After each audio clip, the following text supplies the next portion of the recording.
Okay. So do you wanna start with any questions or what you're working with, or do you want to jump right into the video and look at that? Well, I have questions, but I'm not sure if all of it is about the first video, so I might think that I might ask them after we looked at the video, so you know the full picture. Okay, let me share the screen.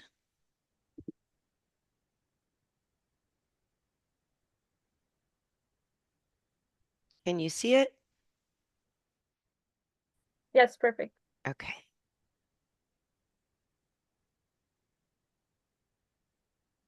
Think I have the sound off. You've done a really good job with this mare. Like the first video that I looked at, she's a little bit feisty. The first video that I looked at is very similar to the technique that I have as, one of the early exercises in the basic handling workbook. And is she different outside compared to the indoor? Is that typical? Yes, totally. Yeah. Yeah, she's a beautiful mare. So you do a really good job with getting her attention. And it looks to me in this moment like you're asking her to maybe lower her head. Yeah, and lower her head and also to just um to get her attention back a little bit and get herself back into her body and not just outside forward where she's looking at. Yeah. And so when her level of anxiety goes up like this, where it's high, then what I would do is rather than you can be close, but what I would call a conversational distance.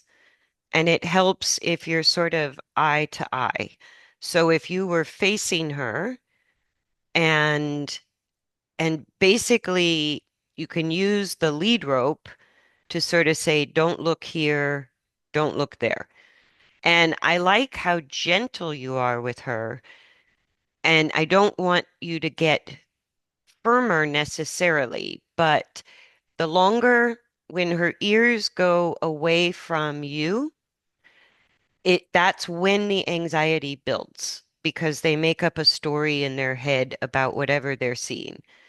And so when you get her to really just look at you and get her mind, which is the ears pointed at you, it's a little bit like putting blinkers on or blinders.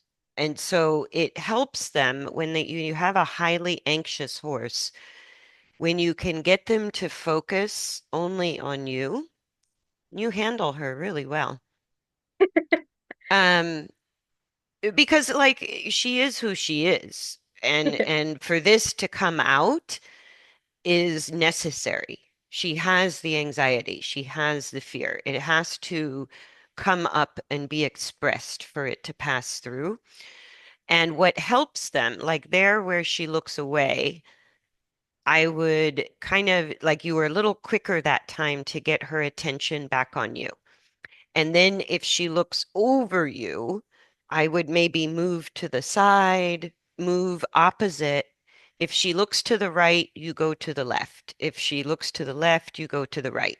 If she looks over the top of you, you could ask her to back up, right?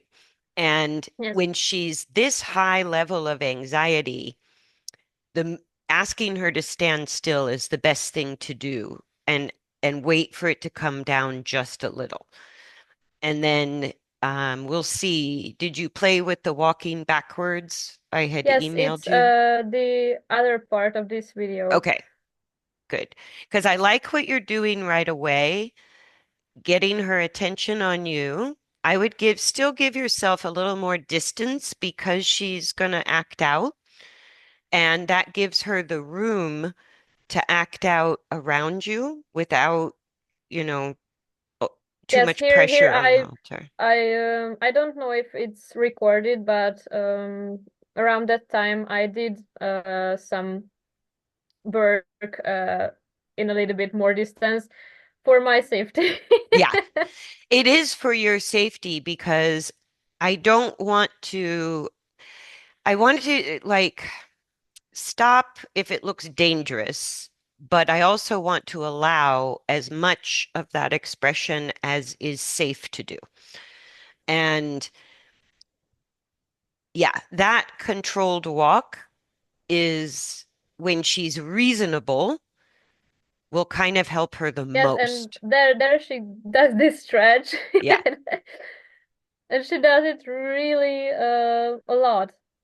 Yeah, that's usually related to tightness around the sacrum, low back, that they have trouble engaging the hindquarters, and it can get particularly tight through the low back and around the pelvis. And they tend to really prefer that. I had one horse that would do that with me under saddle, Oh my which, yeah. God. And he was an Ackelteckie. Do you know that breed? Yes. And he had a very weak hindquarter. He was a young horse, and he would do that a lot. And most of the horses that like that particular stretch have a lot of trouble using the hindquarters correctly. Yeah, this is good. So let me, well, we still have about 10 minutes, so I want to see everything you do, and then we can go back over it. Okay. But how did you find this controlled walking worked for her? Um, Do you think it I think helped? that we start in a bigger distance and she then comes closer and closer and she's like a real little bit reluctant to walk back, so she has this forward moving energy and leaning forward in her body and doesn't really want to go back, and I might get a little bit firmer, but I also get a little bit frustrated sometimes if I have to do this like 10 Oh, times yeah, over and over over and over again. and over. And so Mhm. I don't know if you have a technique as a technique that you, I don't know, If apply to walk them back or to ask them to take a step back. Yeah, you can like the way you're doing it right now in this part of the video is very good. Yeah, very good. Like your timing is excellent, and because her weight is so far forward and she's anxious, she really can't control her speed. So she's going to get too close a lot. So the alternative is like it's working with you close to her when her energy level is lower and you're safer. The other alternative is while you're walking backwards, she can maybe do a circle around you to use up the speed and then go back to a straight line and just put a circle in. My cats do the same thing. Just put a circle in when she's getting close, kind of direct her to go around you and pause. So you stand still, let her do one circle, and then walk backwards again when you have a little more distance. And that way you don't have to constantly halt her. But if she's really, because she can get pretty high. And so if she's really high, asking her to halt and look at you is going to be the safest thing to do and let her blow up away from you if possible. You know, you Yeah, have to she kind of, doesn't blow up a lot, so she she had ulcers and I treated her with herbs and essential oils and now she's good.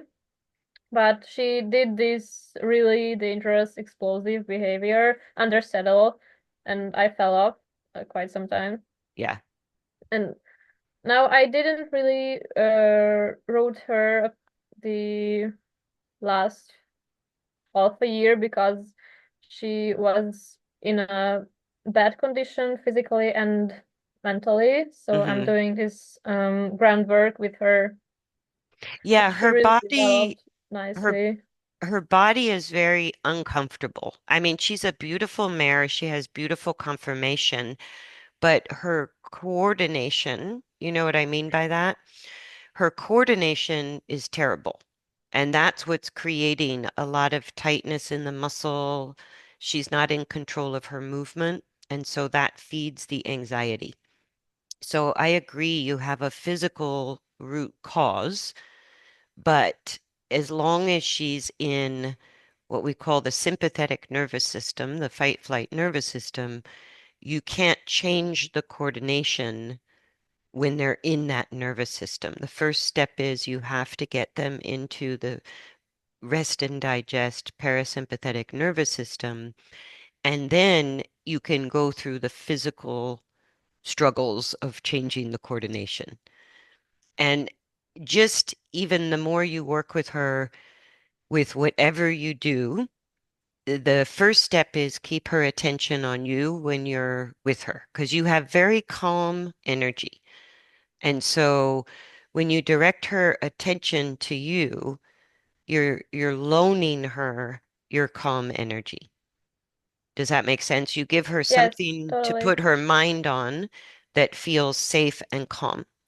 And Yes. so I paused the video just here because in this moment before I hit play, that's the expression, the body language, the posture, the energy, everything that I call the learning frame of mind. That's the beginning. That's where she has to go in order to switch the nervous system dominance. Does that make sense? Yes. Okay. So that is what I train for. And like the basic handling workbook, I go, it doesn't matter if you're catching, if you're in the arena, if you're with the blacksmith or farrier or the trailer, every single situation, this is what I want first. Does that make sense?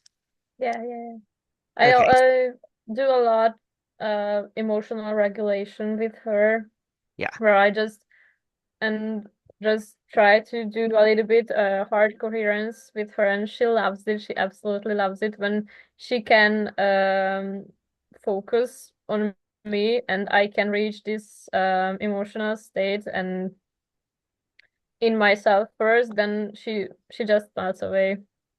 Yeah. And so I don't know if you know when basically when you're in the fight flight nervous system, it's called a stress response, whether it's people or horses, right? So in once she's in a stress response, there's five universal strategies that have been categorized. So it started with fight and flight, which are opposite strategies for the same problem, and or opposite defensive strategies for the same problem. And then they added freezing and fawning and shutdown. And so where you're at with her is at least when you have a horse that expresses flight, you're not far away from balance. Because if they freeze, which is what she did at the beginning of the video a little bit, that freeze, that's a deeper level of stress or higher level of stress, whatever you want to call it. And so she expresses flight. So the way to get through any of the five defensive strategies is each strategy is sort of defined by how they use their attention and how they use movement for horses, right? So in the flight, and they can bounce between them. Like all of a sudden she could go from high anxiety to aggression. And so it just either way, it's not a personality, it's a stress response. And her preferred defensive strategy is flight, and every strategy has what I call a counterbalance. And so when you in flight, they tend to want to get away from you, but the number one sign of flight is like they can't focus on any one thing for very long. They're always distracted and they like to move, right? And so, with that particular defensive strategy, we want to guide her into the opposite of the strategy. Does that make sense? Yeah. Yeah. So if you think of an aggressive horse, they focus at you. If you think of a flight horse, right, they focus away from you. And if you think of a horse that's aggressive, they want to come towards you, but in a negative way. And with her, her wanting to be close to you is really because she can't control her body. So at least but the movement helps her process her stress, right? And focusing her mind on your calm energy is the first step for this kind of strategy, is to change the mental focus just to you. And then she needs to move, but she can't control her movement. So you have to play when her energy is calm. I would maybe have a lunge line and let her choose how she wants to move as long as it's safe. And if she's really high anxiety, you start with the halt, but she has to look at you the whole time until the energy comes down. And then the next layer would be the walking backwards, where you have a controlled walk. And then as she gets calmer and calmer, then you can let her move around you. Does that make sense? Yes. So she kind of needs to move, but when she's moving in a dangerous way, it takes longer because she can't move when you work her at halt. So it takes longer for the energy to come down, but the mental focus only on your calm energy is what makes it go as fast as it can. Does that make sense? Yeah. Yeah. Yes. Totally. Okay. So here I paused it where it's absolutely perfect. And then she's just starting to relax. And when she starts to release muscle tension because she relaxes, she has some discomfort. So that's why she parks out. So even though she's calm, right there, I would have already corrected her. I would have said, no, you can't look over there. You can't look here. You can't look there. Even though you're calmer, we're going to keep the attention only on me. And so, not to be harder because she's sensitive, but quicker and Okay. say, it's like every second sort of counts because their mind works very fast and they react very fast. Yeah, So that, but I always wanted to give her some space because when I ask too much, like I ask to have her attention on me always, she just becomes a bit snappy. yes, so that's what I mean is she will either at first, because you're being more specific, it will either increase the anxiety at first or she may try to come at you. That's just sort of what they do. When you counterbalance one strategy, but they still have stress, sometimes they flip to a different strategy because Yeah, they still are not out of stress. Does that make sense? And yes. so if you ask her to look at you and you're a little bit more specific about it, and at first she's going to go, oh, you're criticizing me. And she's going to increase the anxiety. And she'll learn very quickly that it's going to help her by you being more specific. It's going to help her get to that switch in That's her. her just bowing that what are you doing? Yeah. And all of that, as soon as she starts to feel safe, she's starting to come back into her own body. Like when they don't feel safe and when they get distracted, it's almost like they're not aware of their own body. And so as she gets calmer and she focuses on you and she moves a little, she's finally aware of her own discomfort. That's why she pauses, that's why she stretches, that's why she does things. And it's good you allow all that. That's part of her release of the stress process. And the movement will help her do that more and more because for this, when they choose the flight defensive strategy, the move that tells us that the movement is how they process emotions, right? The standing still will be the result after, like a voluntary, when they voluntarily stand still and relax, that's the end result of getting through the stress. But as you're working with the stress, if it's really high, you got to ask them to halt because it gets unsafe. Yeah. Yeah. But really be like, you can only look at me. And even if that makes her higher at first, it will bring her down when she can't look around. And pretty quickly, like she may act out a little bit more when you say, no, really. And then let me pull this back. But then the more consistent you are, because you are so kind with her, you obviously have a good relationship of trust. And so by being very particular, you just keep telling her, focus on where it's safe.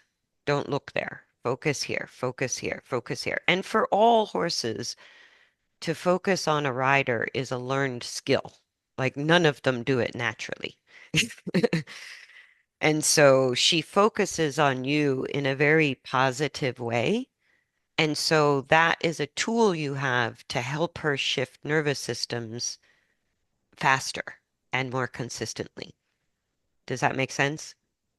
Yeah, and if she looks away and I ask her head back and she gets her head back but she's still not there, what should I do then? But her head You, is with me, her head mhm. is low or something, but her attention is still out there. Yeah. So in that case, the attention is first, but her emotional process is the thing you have no idea how much time it will take because it has to happen inside of her. So the way we help her get there sooner is the attention on you.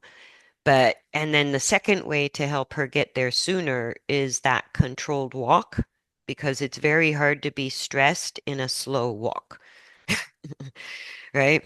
But the way she can escalate, sometimes you have to ask for halt, and that's going to be hard for her. So she may blow up, she may act out a little bit, but you keep asking for the halt. And it's almost like what I see all the time is maybe like on a clock face. At first, I see 1 second that they connect to me and try to relax. And the longer I stand there, then I get 2, 3 seconds, and then they're back into stress. And you see it happen like a cycle. Does that make sense? Yes. And it also kind of goes from extreme to moderate to mild before it's gone. And so if she's at the extreme place, you're maybe going to get 1 second, not much, right? But if you keep the focus on you, it kind of helps her build those seconds sooner. Even at first, she might get worse, but it will help her stay mentally focused on safety and calmness. So that's what makes the process go faster, but it's still her process. You can't make it go faster than it goes. Yes, yes, exactly. Yeah. So what you would do with her in a session, like if she's calm, then I would let her on a lunge line to walk and do her thing.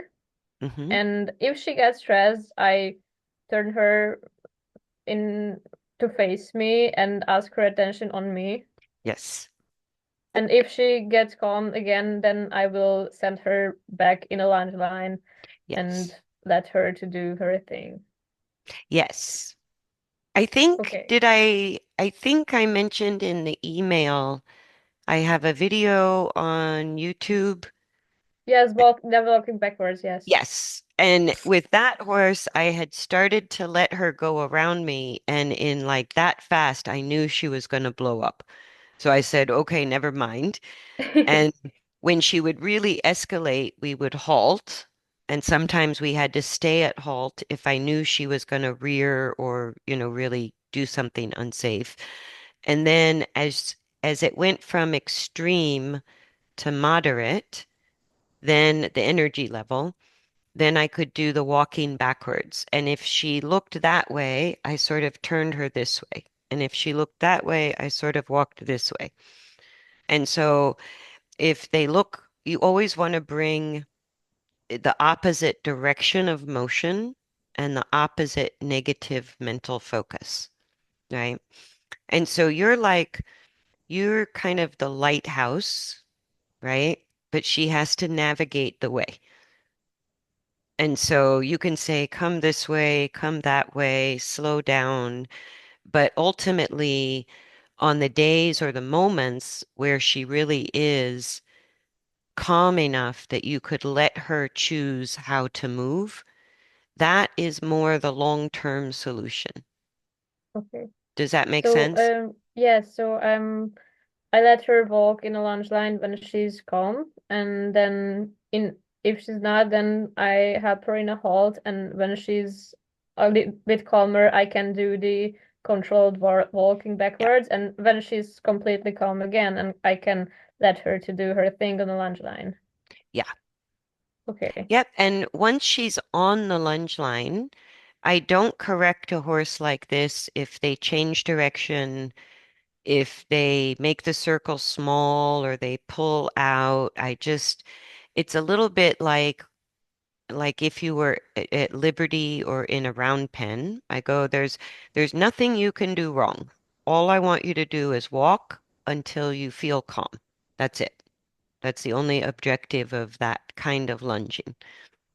And and if she can't quite get there and you see the energy going mild to moderate to extreme, then you go, okay, never mind, face me, halt, controlled walk, and then yeah, back to the lunging.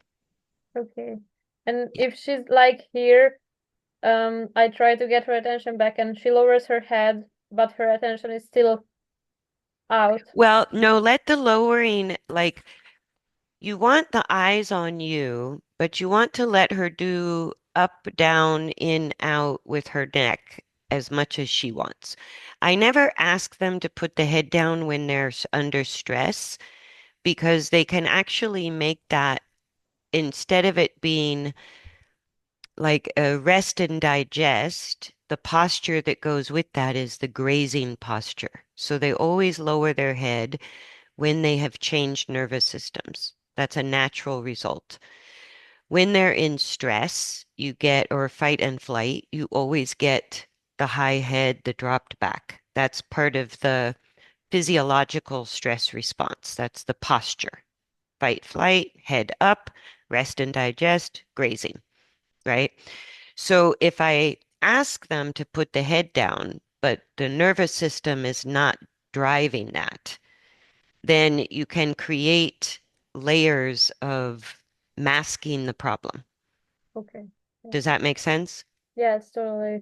I've always felt that when her head was down, when she was stressed, she could make that an advantage against me. It's a little bit like I prefer the controlled walk rather than a false posture. Yeah. Does that make sense? Yes.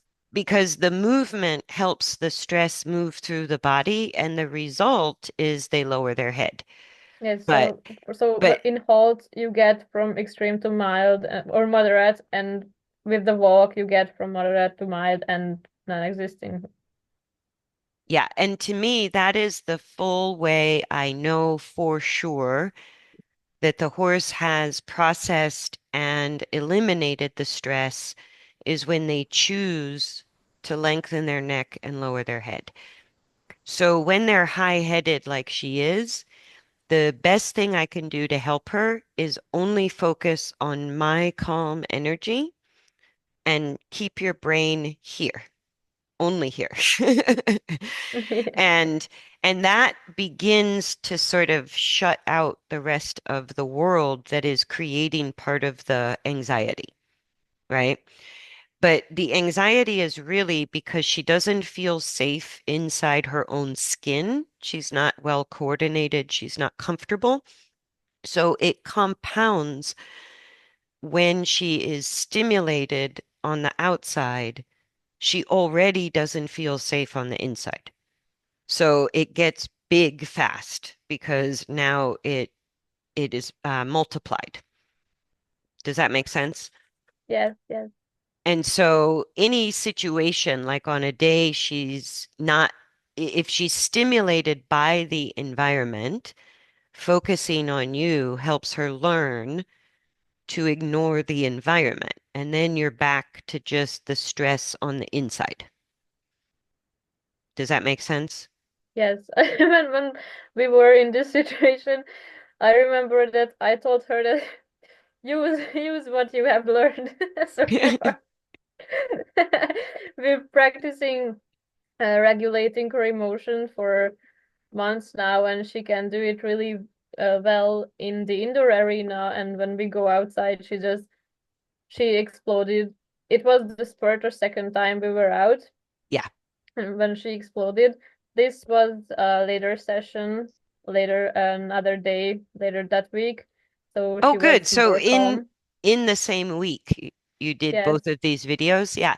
So yes, that's a huge improvement. And like I said, anytime because physically she is in a vulnerable place in her body. And so horses, when they're in that state physically, it's like they know on a certain instinctual level they're not as capable to protect yeah, themselves. So they become very alert to everything in the environment. And the focus on you as the source of safety will be something that you can take everywhere you go. Do you know what I mean? That relationship between the two of you is the yes, consistent place of safety. yeah, And that's what you're building right now with her, right? Is that. And it's a piece of training that everybody sort of thinks, oh, it'll happen when the horse gets old enough or they have enough hours under saddle. And I specialize in horses that don't figure it out by the time they're 15, 18, 20 years old. They haven't figured it out. And so it's a learned skill for every horse to shut out the environment and stay focused with their person. And but it really works to help them feel safe in different environments when they get unsure. So like my horses, if they get under stress, I say, hey, hey, eyes over here. And they're like, oh, thank you. Okay. And it almost becomes like a conditioned response. They look at you and go, okay, I'm safe. And they just come down. And for her, when she's in this energy and sniffing the kitty, that's when she is finally aware that she's not comfortable. Do you know what I mean? So, to help her begin the process of releasing the physical holding of the stress, the walking always helps reinforce calmness, and it's not too stressful physically, even if they're in a challenge, they have a challenge in their body. So, long periods of walking is how horses without being told how to walk, right? Because we tend to think, oh, that walk is too slow, and we yeah, push, push, push. Or you change direction and I didn't ask. That's bad. And I go, you just let her do her thing, but every step, first, the first layer is she can release the stress and come into the rest and digest nervous system only through movement. The second layer is then she will start to explore, like you can see, she's more aware of how she feels. So after she's calm and walking, she will start to change her own coordination to something healthier because it's also more comfortable. And it's not going to be super movement, but it's the beginning of her development of self-carriage in a better coordination. Horses are the best ones to figure that out. Mhm. But because we provide food and water, no domestic horse walks long enough to figure that out, Yeah. right? So to me, that's part of training is I have to say, oh no, we're still walking for 1 hour.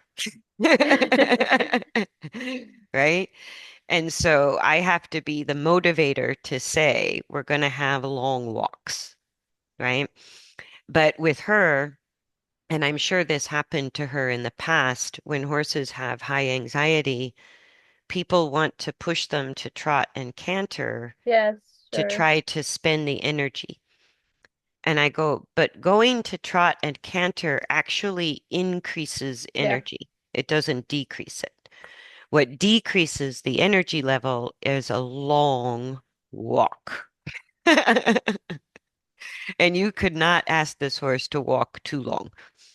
No. Really not. That what was my question, one of my questions, that for how long should I do this with her on a daily basis? Um, she's a horse, if I had in training, I would do an hour every day to help her really get out of the level of stress that she's in.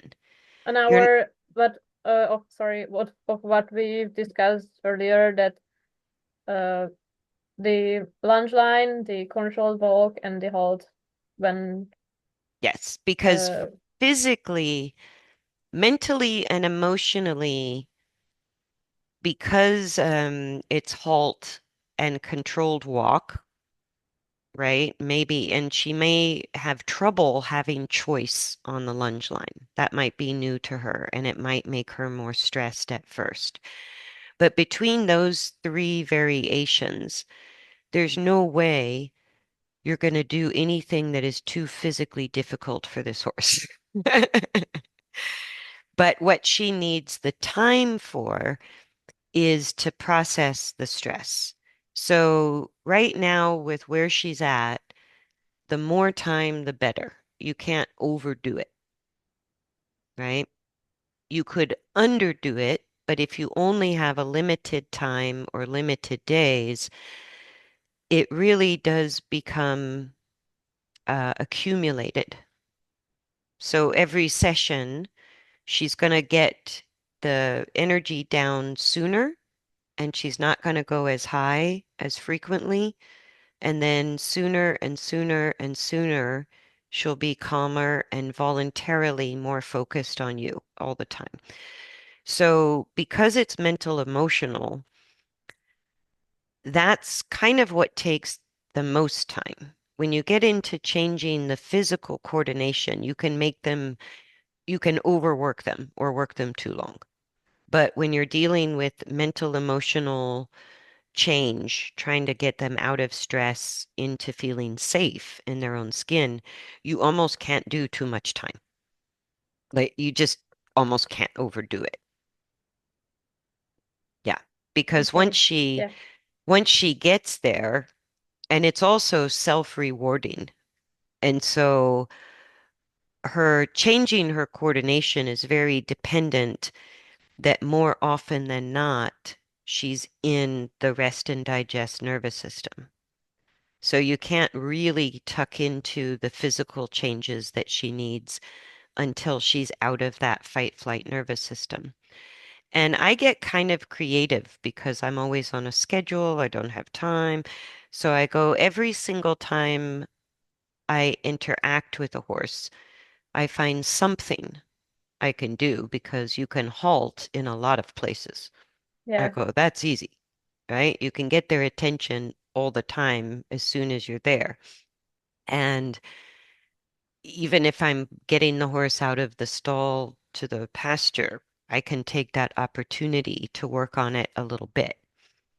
And so it's something that a horse like this, the consistency you offer is what will help her really make a substantial change. It's been a little hard for her to, she gets there and then loses it easily.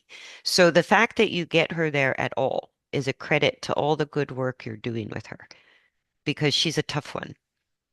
Yeah, Yeah. she's with me for 4 years, and we had a not so great start with a dressage trainer.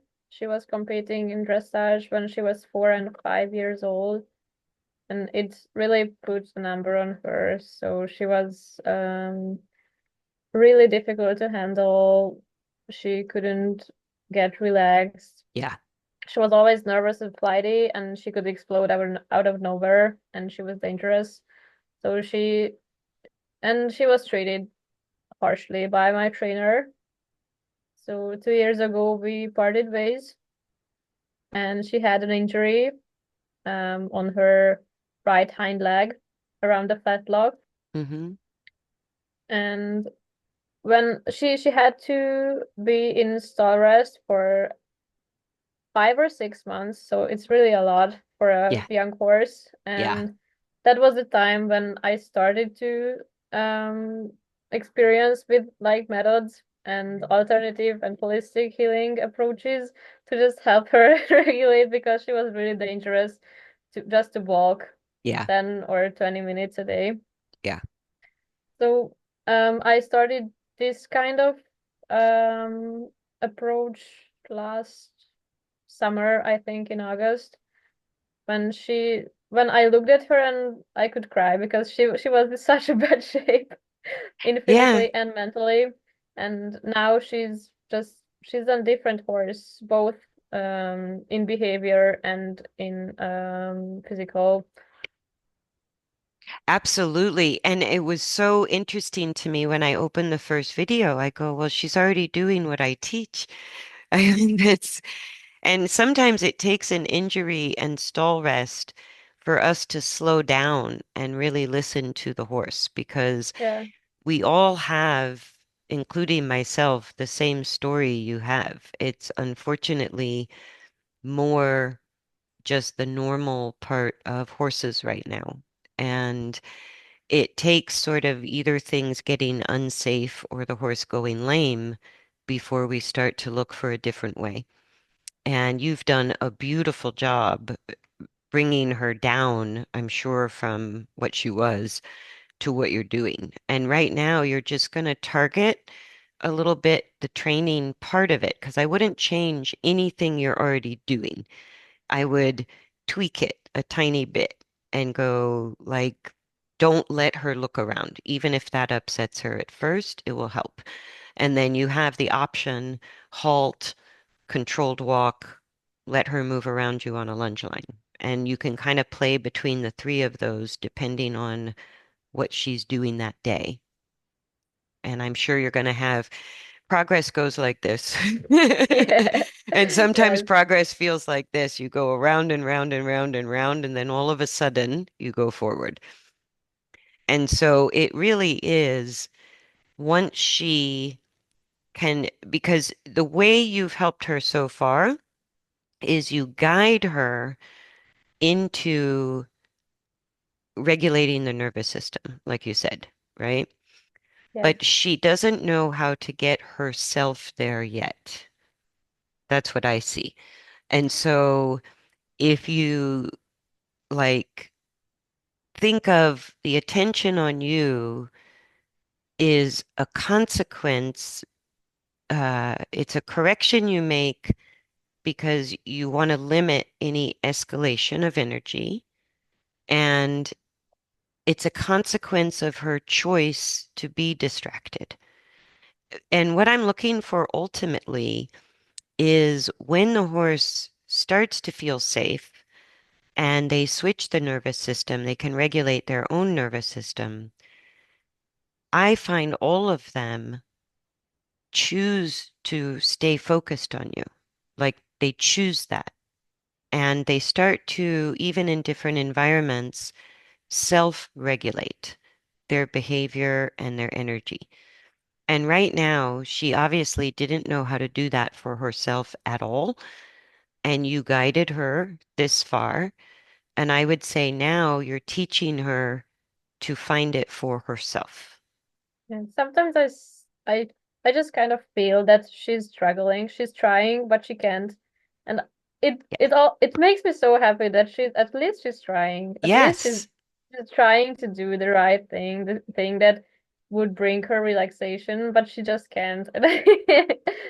And the beautiful part between you that I see, and from what you're telling me about her history, is that under stress and in dressage, this horse inside didn't know it was possible to feel better. And then having the stall rest and having you work with her this way, she now knows it's possible because of how you've helped her. And, but she's not good because she only went from it's not possible to it is possible. And with what we've discussed, the strategies we've discussed, you're looking for her to understand that she can get there herself. Like even that is possible. Yeah, If she trusts her human and you have a really good foundation of trust to work with. And so you can think of what you're doing with these three different strategies is you're trying to wean her off of needing you to yeah, regulate herself. Does that make sense? yes, totally, yes. Yeah. And so if she's really high and really stressed, you kind of know how to manage that already. And just being a little more precise with her attention on you should help her move through that phase faster and faster. Um, but it's like she's not staying there. She doesn't want to stay there because I believe no horse wants to feel that way. None of them. Yeah, I go, but they can't help it until they learn that there's another alternative. They can't help it. And so when you need to babysit her, and then, look to give her more choice, more options, but correct her for, like, be really specific and say, no, we don't like that option. That's not an option. Try something else, right? yes. Okay. I have a question regarding her. She had a habit of wanting to eat the lead rope, or if she couldn't do that, just she tried to like bite at me a little bit. So what can I do? Because it's really frustrating when I'm giving her space, so we're at a distance, and the lead rope is slack, and she can just eat it. She Yeah. doesn't give it back.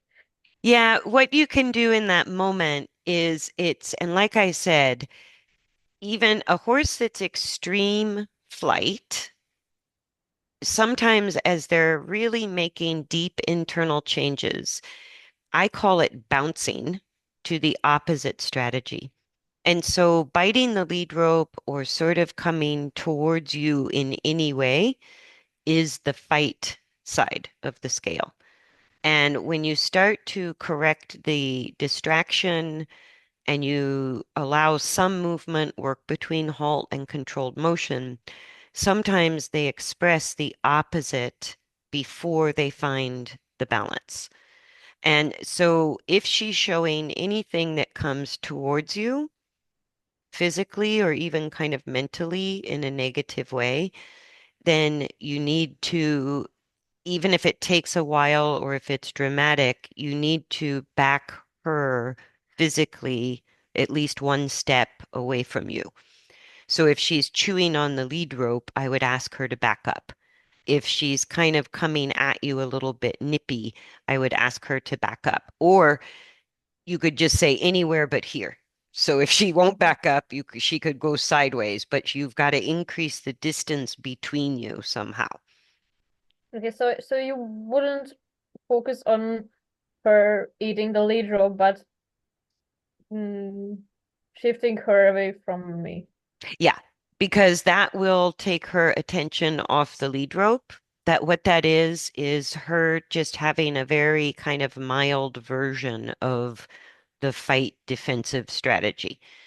And she has a high flight, but a mild fight. She's just playing with it. But if you don't counterbalance both behaviors, then it can escalate the aggression. Does that make sense? Yes, yes, yes. And so even if it's mild, when we do a counterbalance, and think of a counterbalance is the opposite direction more than anything else. So it's the opposite direction of the mind, and it's the opposite direction of the movement or feet. So if anything is coming towards you with stress, then you have to increase the distance or take the focus away from you, right? It doesn't matter, just away from you is where you need the distance. Yes. And if she's in flight, we're kind of doing the opposite. We're saying, don't look anywhere, look only at me, right? And then decreasing the distance helps her calm down. You already figured that out. And so, and movement helps her calm down. So they're opposite. It's the same problem, stress, wrong nervous system, but it's opposite expression, right? And that's what's sort of tricky to help the horses through stress and learn to self-regulate is we have to recognize, is this an expression of flight or is it an expression of fight? Because we counterbalance in opposite ways. So if you only know how to deal with a horse that's in flight, as soon as she expresses the opposite, the same strategy doesn't work anymore. You have to change how you ask her to focus and move. Does that make sense? Yes. Yeah. Sure. And luckily, you're in the land of fight and flight, which is the easiest one. It's not complex emotionally. She's very overt emotionally. And so that actually is the easiest one to deal with. And like, for example, I once had a horse that was getting so aggressive, you could hardly get her out of the stall to the turnout, and she would really attack people. And so I had to keep her away from me. I did the same walking backwards, regulating the walk, but I had to really keep correcting her to stay away from me. And then I took her to a lunge line, and as soon as I push her away from me, she went into flight and would gallop and gallop and gallop around the lunge line. And then when she would get a little tired, she would charge me, right? And so we went between her attacking me to trying to get away from me, back and forth, until each time it was less extreme. She did the same behavior, but the energy went from extreme to moderate to mild, and finally she could switch her nervous system. It took So about in an that case, hour. oh, in that case, you would, when she was in flight in the lunge line, you would her to face you and No, to in the because house. in this case, like your horse's first choice is flight, right? So when she shows a little bit of aggression, she's experimenting, but it's not too bad, right? This Yeah. horse was kind of the opposite. Her first choice was to attack and be aggressive, right? And so when that didn't work, then she went into flight, but it didn't last very long Okay. because that wasn't her first choice, Yeah. right? So you would want her to you would want that horse to move I and just let her be move. Yep. I just let her move until she chose to slow down. I just did nothing. And that's kind of the easy part with flight. Once she's on the lunge line, your job is just to observe and step in if she starts to get really more anxious, step in, do the controlled walk or the halt. But the look at me is sort of the get things started and the free choice of movement, letting her move however she wants as long as it's safe. That is going to be how she learns to regulate herself. And for her, it has to be through movement. But she might try to come at you. She might try to play a little bit with fight. And if you correct it, it will never become a big deal. If you don't correct it and she's still under stress, it will become more and more and more her choice.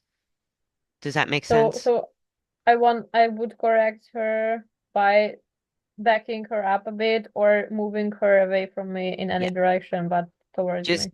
away from you. Yeah, And then she can stop. When I move her, she can stop again. yep, Okay. yep.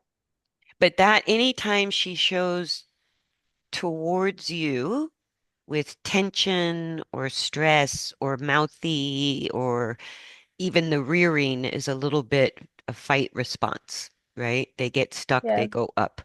And so increasing the distance between you and her is telling her, I have the right to protect myself. It is not a punishment to the horse to send her away from you. Yes. The way they perceive it is that you're like another horse in the pasture who says, not here. Yes, like she Yeah. does this right there in the video. Yeah, like the rearing is a little bit of she plays with fight, and Yes. all She of she them, she she has that tendency. She has had that tendency as long as I've had her to just rear. It was easier for her at the beginning than to move around and to do anything else. When she had any difficulty, she would rear. yeah, yeah, and so that's something that while they're rearing, even if I have to increase the distance when it's extreme, I'm still going to maybe move my body out of the way until Yeah. they come down. But then after the rear, I'm not going to allow them to be close to me because Okay.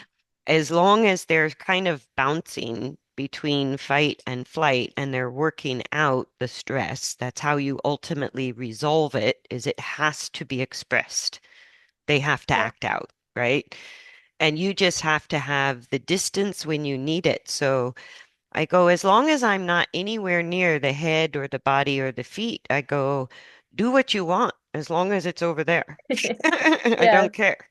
Yeah. But if it's going to maybe, they don't mean to hurt you. They don't understand that we're more fragile than another horse. And so, but they really respect like with the most aggressive horses, people will try to fight them.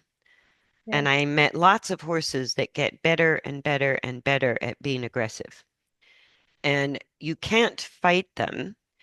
What you have to say is, look, I have the right to protect myself. You can do what you want, but you can't come here. And even the most aggressive horses understood that because it wasn't about them. I wasn't punishing them. I was protecting myself. And that thought changes how you do all your actions. And the horses understand if they're going to be an orangutan, then they can be an orangutan or a monkey over there, just not near me. Right? And then her focusing on you is building an important mental connection, which can be done at any distance. She doesn't have to be close to you to have a mental connection. And that mental connection is what is going to anchor her into your energy. And that can be 50 feet away. It doesn't have to be up close. Can you do this controlled slow walk with any horse with any defensive strategy? Yes. And if the horse is either going to act out in an unsafe way, which I've had lots, I usually We'll have to use like a rope halter if I need the leverage, or I use a long, heavy rope. So, like a light lunge line sometimes is not enough to get them to look at me. I need a stronger correction. Sometimes it's enough with a rope halter. But I usually, if the energy level is moderate to extreme, the longer the rope I have, the more ability I have to make that mental connection from a safe distance. And Okay. that way, Yeah. if they need to act out, I want them to act out. As long as it's not going to hurt me or hurt them, then I want to kind of let it go until, like, you can't let her do it in a way that makes her lame or that she would fall over or that Yeah. she would pull the rope out of your hands and get away. Like, there's certain unsafe things that you have to control, and that's what the halt is for. But if she's moving in a way that's dramatic, but it's safe, perfect. She can be dramatic as long as it's not going to injure her or you. So when she's on the lunge line, she can. I, would I aim for her to walk, or can she trot or canter? If Really? she, like if it's, again, if it's safe and Yes. Yes. if they choose to go faster than a walk, I allow it. I don't ask for it. I'm only Okay. asking for the walk. But Yeah. as long as I can hold on to the rope and it's safe, if they want to run for 10 minutes, I go, then that's what they need. Okay. And it feels like an hour, but I rarely have horses take Yeah. longer than 10 minutes. And so it's part of, and that's with the flight defensive strategy. They often need to run in order to let that stress move through their body. So I have to give them choice of movement as long as it's safe, because So that's how she's going to learn to self-regulate. how will I know that when to just like interrupt her, when to have her face me and relax? When you see the energy, because usually when you let them have choice, the energy level starts to change pretty quickly, 5, 10, 15 minutes. And it goes from extreme to moderate at least, right? They can't run away forever. Yeah. And if it's staying extreme, then I might halt them, ask them to face me.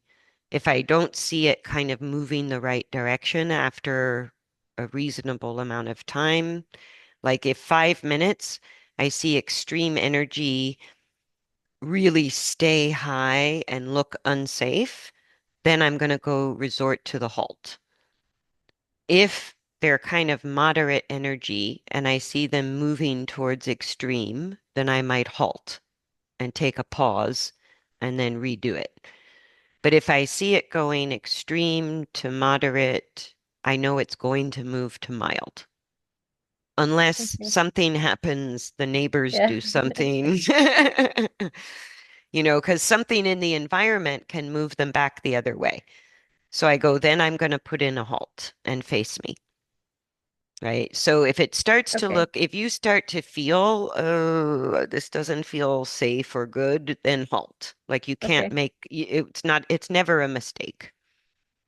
It's never the wrong thing to do.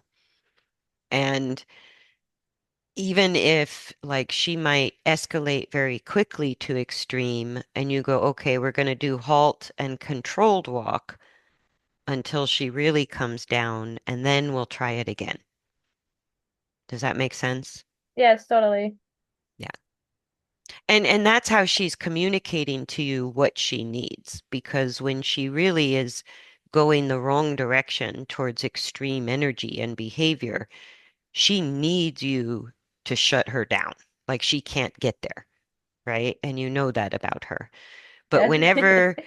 whenever you see an opportunity that she can start to maybe figure out her own way, into relaxation. That's where you're developing her self-regulation. Yeah. Okay. Yeah. But I love what you've been doing with her. You're absolutely on the right track. And I think even like in this video, you handle her well at the extreme level. You did that before we met. Like you've got that. And and asking for her attention will help her come down sooner. That's all. But if like Okay. at the first part of this video, if she as soon as she's in that energy, I go to the end of the lead rope. I increase the distance between us, but I want the attention on me. And if she tries to move, I might bring the attention to me. Like when she faces you, you get the halt. So, and it also gives you, when they're high anxiety and they really could blow up, when you have the nose facing you, it also gives you the most control to hold on to them. As soon as as soon as they get sideways to you, it's easier for them to pull the rope out of your hands. Yeah. And so when the energy level is extreme, I always want them to face me so that I they won't get away from me. Okay. Yeah. And and then it also I'm saying we're safe with my energy. Face me, we're safe, we're safe, we're safe. Yeah. And then they can start to come down. But that's where the timing of your corrections to get her attention and when she's acting like the first part of this video, to go, you have a nice long lead rope, and I would be closer to the end of the lead rope. I would put at least half of that lead rope between the two of our bodies, even if she needs to move a little bit and I have to repeat the aid to get her to face me. Okay. This I feel that it's more like a challenge for me because I kind of I'm used to being so close to her and help her up from close, and from being in a little bit more distance, it it's a bit more challenging to help her to get her attention back without her moving too much, and help her move back because she's not so willing to move back. So I have to be a bit closer to her in order for her to move backwards. Well, think of it this way, that when you get her attention, if she dances with her feet a little bit and moves around, you can allow that. And if she tries to turn away with her attention, you bring her to face you. But it's anxiety and flight is a little bit like if you shake up uh, a mineral water or, if you shake up a fizzy water, Yes. then when you take the lid off, you want to take it off a little bit. Do you know what I mean? Yes, And yes, and yes, yes. so Not a think full of yeah. So halt for her can sometimes shake it up more. And if she needs to move a little bit, it's like opening the lid slowly, but you say, face me, even, and maybe she goes sideways around you. It's okay, or maybe she yes. chooses to back up. But you go, just keep your brain here, but you can move your feet a little. It's fine. Yeah. Because if she chooses to do that, then she's trying to release that pressure a little bit at a time. Okay. But that's why the controlled walking works. It's like taking the lid off slowly to release that buildup of pressure. And the same Okay. thing, same thing with the halt is sort of like, oh, I opened the lid too fast, I have to close it. That's like the halt, right? And then the controlled walk or a little bit of her dancing around, that's letting it out little by little.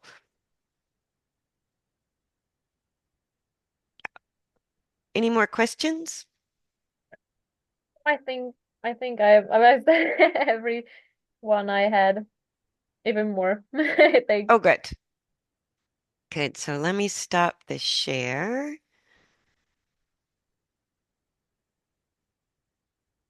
I know she's so funny. She taps me with her paw.